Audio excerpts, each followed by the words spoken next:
This film is about an idea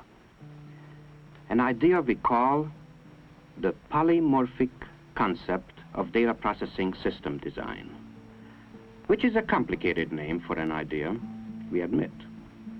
But the idea itself isn't so complicated when you think of it in terms of how people get machines to help solve their problems. Now, if you have a problem to be computed, you take it to a computer.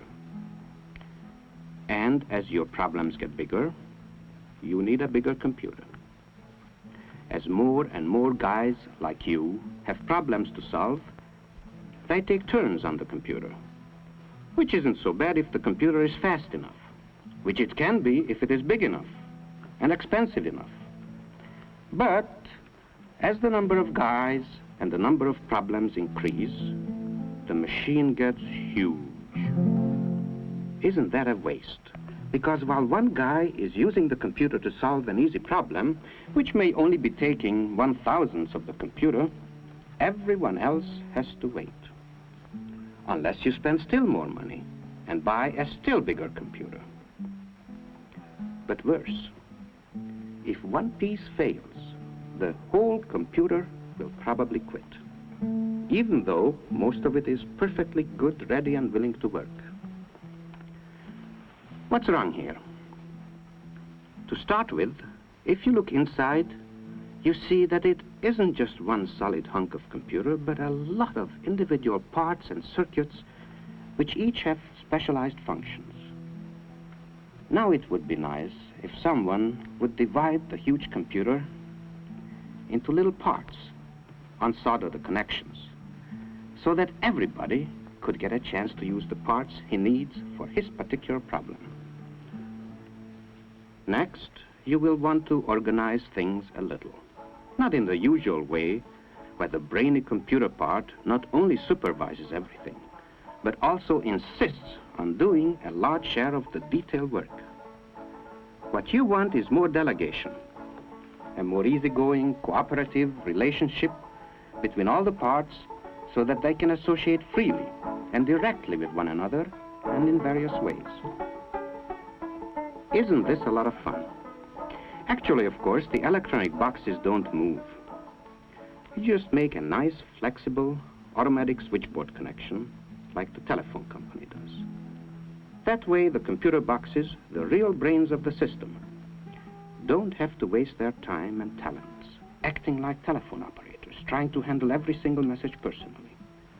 They can stick to computing and let the other boxes do the detail work, such as remembering large number of facts or sending messages from one box to another or carrying out simple logical routines. And so, each computer box doesn't have to be so big now. This is distributed control, distributed memory, distributed arithmetics, distributed everything. And it makes sense because now more than one guy can be using the system at the same time to solve a number of easy problems. And when those occasional crash problems come along, your system can reconnect itself in a matter of microseconds to get the big, urgent jobs done, as well as an ordinary giant computer could do them. And if one box quits, it's no great catastrophe. The system just automatically switches the job to another box. If you find yourself getting the busy signal too often, you buy more of exactly the kind of boxes you need. That's like adding on new subscribers as they move in. Or you can add more displays so that more people can see what goes on. Suppose your problem calls for a lot of detailed work to do most of the time. Then you buy boxes to give you all the memory or messenger service or whatever else you need. On the other hand, if your problems are mostly heavy-duty brain work, you can load your system up with computer boxes. When you really need it, and can prove you need it, you can put together a big system or even a really, really big one, without over-investing early, or throwing anything away, or starting from scratch again. So you save money. And all the while, you have better reliability, and multiple use, and better access. You can even switch together 2 complexes, or 3, or 4, like a nationwide telephone system. Or you can connect in one of those ordinary giant computers as a subscriber if you go for super systems. And this doesn't mean that you end up with one big party line.